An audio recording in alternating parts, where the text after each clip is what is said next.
जय श्री कृष्णा दोस्तों स्वागत है आपका अपनी इस YouTube चैनल में और आप देख रहे हैं मोटिवेशनल एंड स्पिरिचुअल ज्ञानवर्धक वीडियोस। दोस्तों आज के इस नए वीडियो में हम आपको श्रीमद् भगवद गीता के 5वें अध्याय की एक प्रेरणादायक कहानी सुनाते हैं।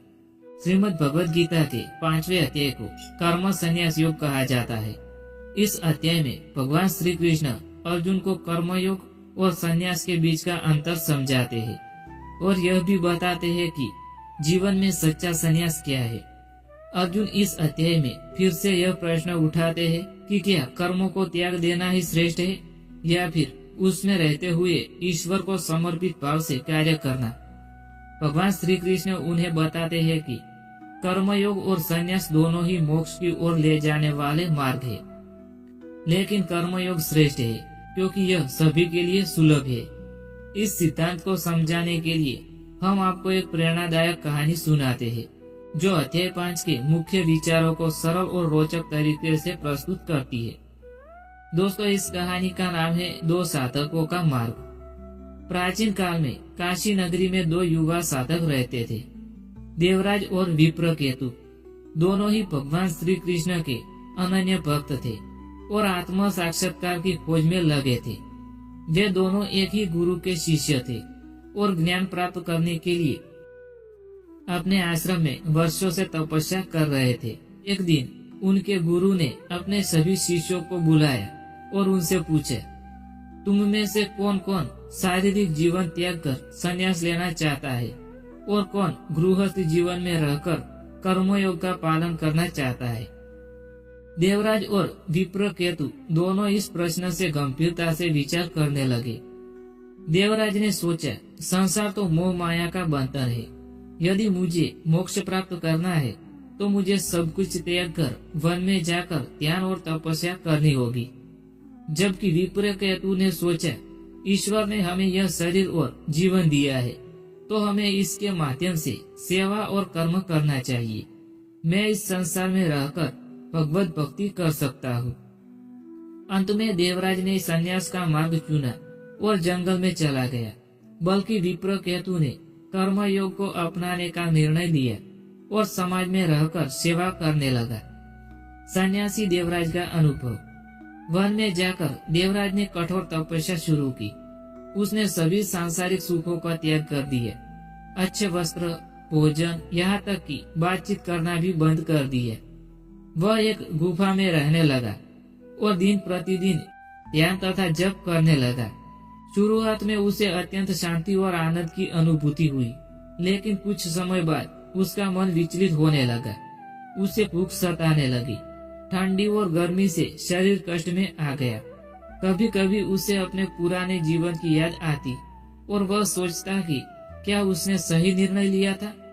एक दिन उसे एक विचार आया, मैंने संसार छोड़ दिया परंतु फिर भी मेरा मन स्थिर नहीं हुआ।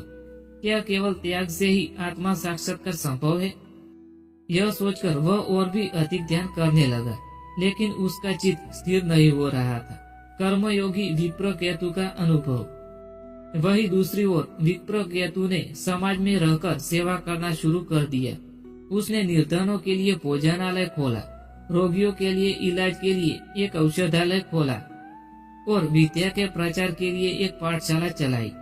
हर सुबह वह श्री कृष्ण की प्रार्थना करता और फिर अपने कार्यों में लग जाता। वह अपने हर कर्म को भगवान को अर्पित करता। धीरे धीरे वह अपने भीतर गहरी शांति का अनुभव करने लगा। एक दिन एक वृद्ध साधु उसके पास आए और बोले, वत्स, तुम सांसारिक जीवन में रहते हुए भी पूर्ण रूप से शांत और प्रसन्न रहते हो। तुम्हारी यह अवस्था कैसे आई?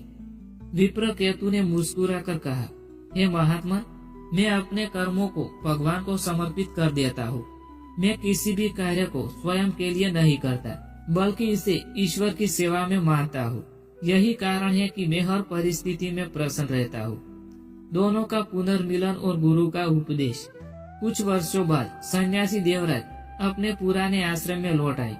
वहाँ उसने विप्रकेतु को देखा, जो समाज में रहते हुए भी अत्यंत प्रसन्न और तेजस्वी था। देवराज ने गुरु से पूछा, गुरुदेव, मैंने कठोर तपस्या की फिर भी मुझे पूर्ण शांति नहीं मिली, लेकिन विप्रकेतु समाज में रहते हुए भी इतना शांति और आनंद का अनुभव कर रहा है, ऐसा क्यों? गुरु ने मुस्कुरा कर कहा, वत्स, केवल संन्यास धारण कर लेने से मुक्ति नहीं मिलती। सच्चा संन्यास तो वही है जिसमें मनुष्य अपने कर्मों को ईश्वर को समर्पित करता है और परिणाम की चिंता नहीं करता है। विप्रकेतु ने अपने सभी कार्य श्री कृष्ण को समर्पित कर दिए, इसलिए वह पूर्ण स्वरूप से मुक्त है। देवराज को अब समझ में आ गया कि केवल बाहरी त्याग से मुक्ति संभव नहीं है, बल्कि मन से त्याग करना आवश्यक होता है। इस कहानी की शिक्षा, यह कहानी हमें श्रीमद् भगवद गीता के 5वें अध्याय की यह महत्वपूर्ण बातें सिखाती है।